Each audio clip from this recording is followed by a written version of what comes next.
working at the car wash. Go ahead and light your candles, pour your coffee, grab your wine, and let's talk. Hi, hello everybody. Welcome back. Yes, in the same outfit, filming 2 videos in one. Feels good to be productive. I love that this is my filming setup right now because you guys know this is part 2. We're moving. So there's like nothing here. We're having to be real jankety. But today we are talking about movers. So when you are PCSing and you're moving and packing your stuff, just tips, tricks, mistakes, things that I've learned. Again, if you are new to my channel, I just want to say that this is our first family PCS. We are PCSing overseas to Italy. So a lot of what I'm saying is obviously pertaining to me being a newbie and to our specific location, but you can take things that I'm saying and apply it to wherever. And let's dive in. All right. My first tip is going to be to go through your stuff and downsize, especially if you're going to Europe. If you're like me, you're super extra, you have way too many clothes, way too many shoes, way too many toiletries. So the first thing that I did was I went through and I really downsized stuff. I still am going to have a lot of downsizing to do when I get there, but still pretty proud of myself. The next thing is figure out, if you can, what transportation you're going to be taking. And what I mean by that is if you're going to be taking a commercial airline or if you're going to be taking the military rotator. So something that I find very interesting is that if you take a commercial flight, if you read in their military clauses, a lot of times, if you are traveling on military orders for PCS, they'll allow you way more suitcases, way more poundage, like you're living in luxury when it comes to that. The military airline allows you 2 bags per person, up to 70 pounds. That's it. There is no, oh, well, you just pay more if you go over or whatever. It's like you got 70 pounds and that's it. Obviously, that could dictate hugely in the way that people pack. For us, we are taking the military planes, so we really had to be very careful and make sure that we are correct in what we are packing. What I did, you guys know I love my list, is I made a list of everything that I would need to pack, especially for my child. If you have a child, especially a toddler, this is your first time. Like, I'm a new parent in the aspect that, like, I'm new to toddlerhood. I don't know anything. So it's one of those where I made a list of everything that he is going to need so that I am not forgetting it. You don't want to forget and have the movers pack their favorite, blanket or toy or something like that they're very attached to, because you are going to be one sorry parent, I feel like. So I made sure to just write a list of everything that my son was going to need. Make a list of things like I'm going to need that are like your basics, your clothes, your t-shirts, whatever. Look at the weather that it's going to be like when you're going. And then what I did was I started to pack. So what I did was I started to go through clothes that I think I wanted to pack. And what I did last minute before the movers came is I actually packed my stuff as if I was leaving the next day. So packing everything in my suitcases, one, to make sure everything would fit, because if anything didn't fit, then I knew I needed to put it in the pile for the movers to take. Also, check my poundage to make sure if I'm not over my weight limit. So I just packed everything in suitcases. That way I was like, okay, this is what we're taking. We're good. We're golden. Here's what I made the mistake in.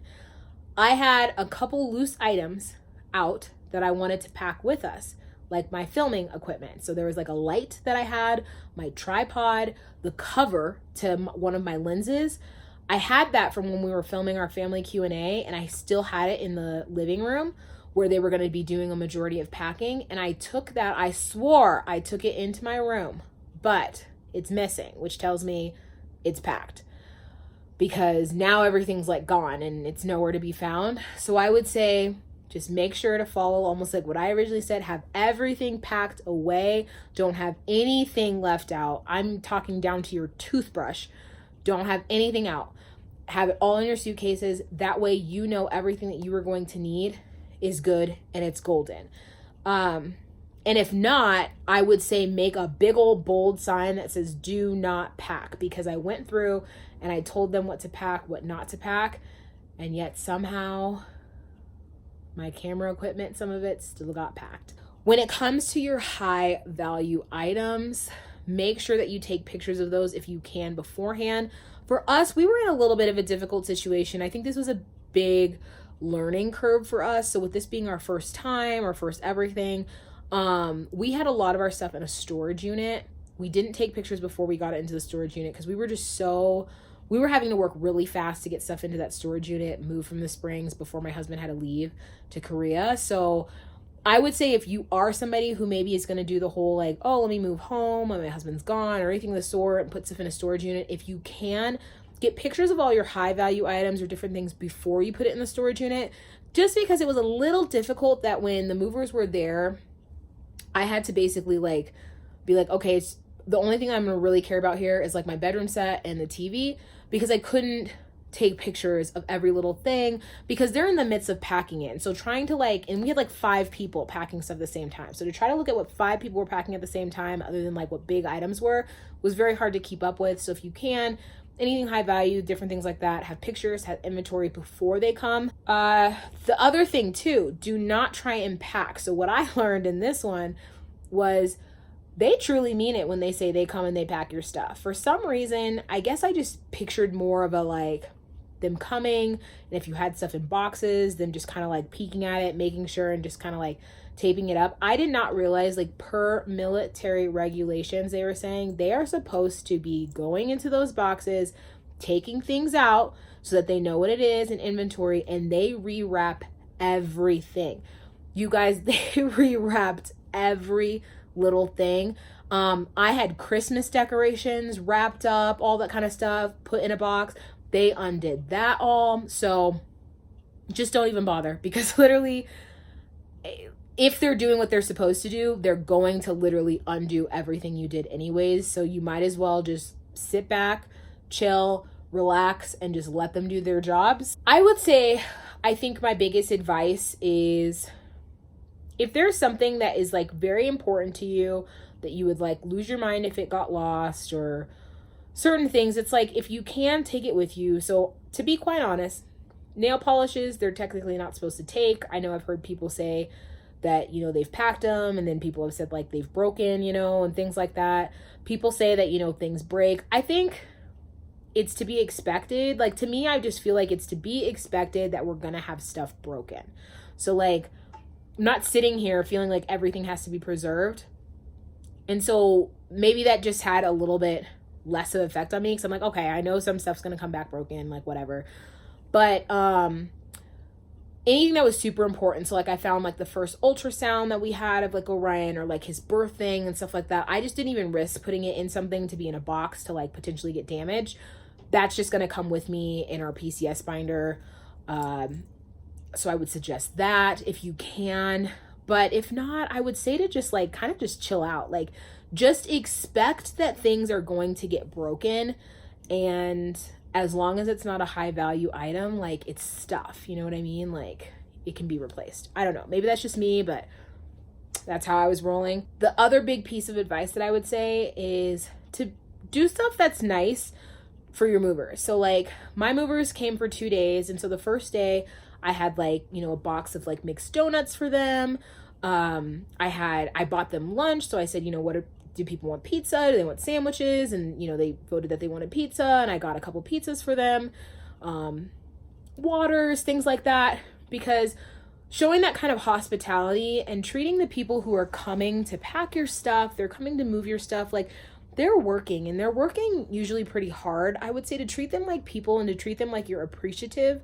I feel like in return, and I don't know, I mean, this was our first time with movers, but what I can say in this experience, it was very smooth and it was very nice, and the way that they treated our stuff was so well. So, I mean, other than the hiccup and the snafu of packing some of my camera equipment, which I can't really put on them, to me, it went so flawlessly. But I really feel like a big part of that was because, you know, I talked with everybody to be like, you know, well, what do you do? What are your kids? You know, things like that. Like, I feel like when you just treat people like they're the help, when you're kind of a little snooty, a little disrespectful, people are people, and they're not going to necessarily like treasure your treasures the same way. But if you are somebody who is nice, and you show them that you're, hey, like, you are human just like me. I appreciate you doing what you're doing. I feel like they take the time to be like, you know what, this is your treasures. Let me treat it like your treasures, if that makes sense. So, like I said, that's what I did on day 1. Day 2, they came to the house because we had 2 locations that they came to pick up at. So when they came to the house, I again made sure that I had like bagels and cream cheese and like a little array of different types of drinks that they could do. So, I mean, it's the little things, you know what I mean? And they were so appreciative. They were like, oh my gosh, thank you so much. This is so nice. And to me, I just thought, shouldn't this just be like the norm, you know, that like people who are coming to your house all freaking day to do stuff, that like the least you could do is offer like some water, offer like some food. I don't know. But that would be my little piece of advice. I would say the biggest piece of advice is to treat the people who are about to come and handle your entire life like they are people and you're appreciative of them. And I feel like that will come back in return to you in a good way. Is pretty much it when it comes to, I would say, our experience, what I've experienced so far with the actual movers itself. It was a little bit crazy when it came to signatures and different things, and then our particular company does everything like electronic. So I got like a huge like literally there's like 15 emails of our inventory. And so a tip that I would say is, so I have the email, I need to print those out to have a physical copy to once again add to the PCS binder. That PCS binder is seriously going to become like your Bible. Like, you don't lose that. If anything went down, you hold on to that binder. It's going to have your whole life in it. So I would suggest, if you have any sort of documents or anything like that that you're going to get from your movers, to go ahead, make copies, and put it in your PCS binder. Per usual, if you guys have any questions or anything like that, leave it down below. I will try my best to answer it. So if you are new here, don't forget to hit that subscribe button as well as that bell so that you never miss a notification for my videos. And as always, for everybody, it would really help me out if you would hit that thumbs up button. It helps my channel out, helps me know that you guys liked the content. Leave some comments, leave some love. I love to get to interact with you guys. And until next time, see ya.